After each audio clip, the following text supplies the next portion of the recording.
Welcome back to the channel, guys. Welcome back to One Life Cars. You join me today with the Ford Transit Connect Mark 1, as you can see behind me. And today I'm going to show you guys how to locate, which is the hard bit, remove and replace the crankshaft sensor or the crankshaft position sensor.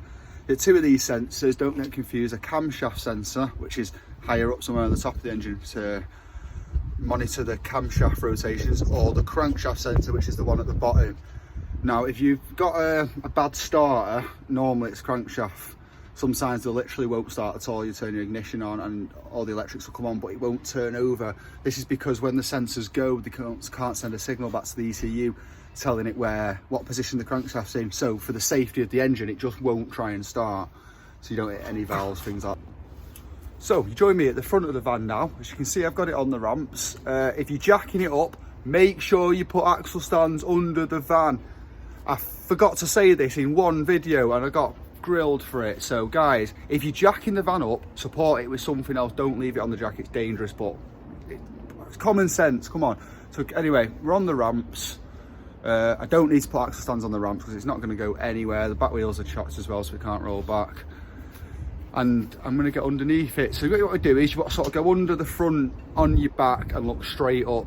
It's actually not too bad, this one, but we'll switch cameras now, get the light on and have a look underneath. Right, so we're now under the engine, so we sort of work our way back, obviously looking at the fan, past the horrible oil leak. And if we sort of go back to where you'll see a drive shaft going across, this big chunky piece of cylinder metal, if you don't know what a drive shaft is, and you will find here a little sensor. We've got an 8mm bolt on it, looks like an 8, it is an 8, and a little electric connection, so you can either undo your clip first and pull that out, or get the bolt out first so it's easier to get to the electrical connection.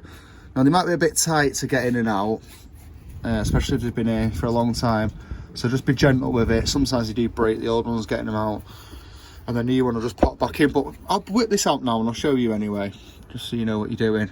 So you want an 8mm spanner or socket on that for a start. Let's get this undone first and then we'll pull it out. Right guys, as you can see, I've got the 8mm spanner on it. It's a bit awkward under here, there's not much space.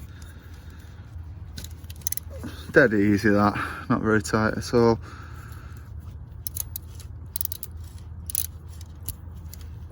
So now we'll get this off. Sorry for being a bit slow, but it's really awkward.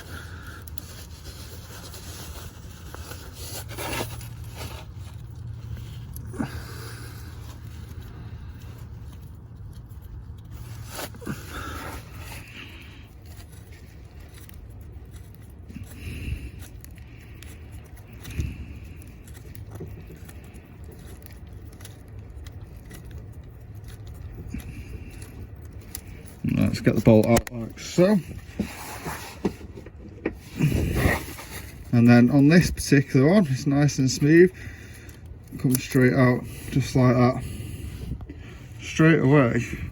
See quite a lot of metal bits on the end of that, it's not the best sign.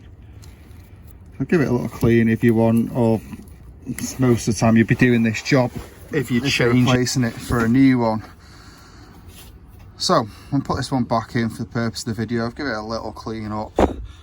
Make sure your surfaces here, that it goes against, are clean and free from corrosion. And, you know, give them a good rub down with a little bit of sandpaper or a flat screwdriver, just so it's a nice flat edge and you get a good seal. You don't want any oil getting out of here. And then it's just a case of getting your new sensor.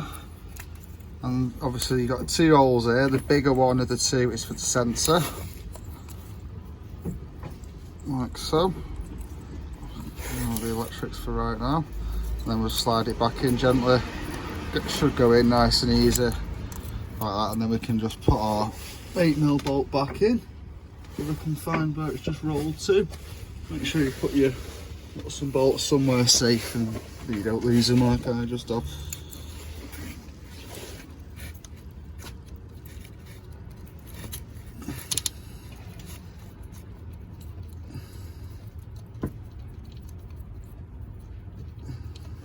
Go.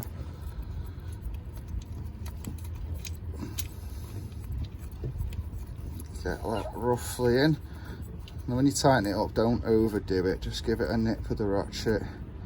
You don't want to over tighten these. Now before I do that, just put your electric connection back on. That literally just pops back on like so, until you hear it click like that. I can get my ratchet then and tighten it up.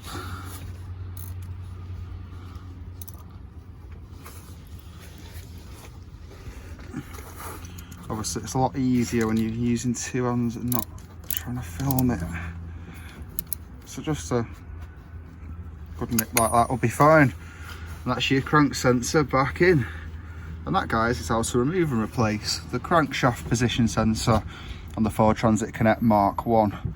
I hope you found this video useful. If you did, give it a thumbs up. If you're new to the channel and you like this sort of car content, maybe you've got a tutorial to request yourself, let me know in the comments below and hit that subscribe button. But until next time, guys, thanks for watching and peace.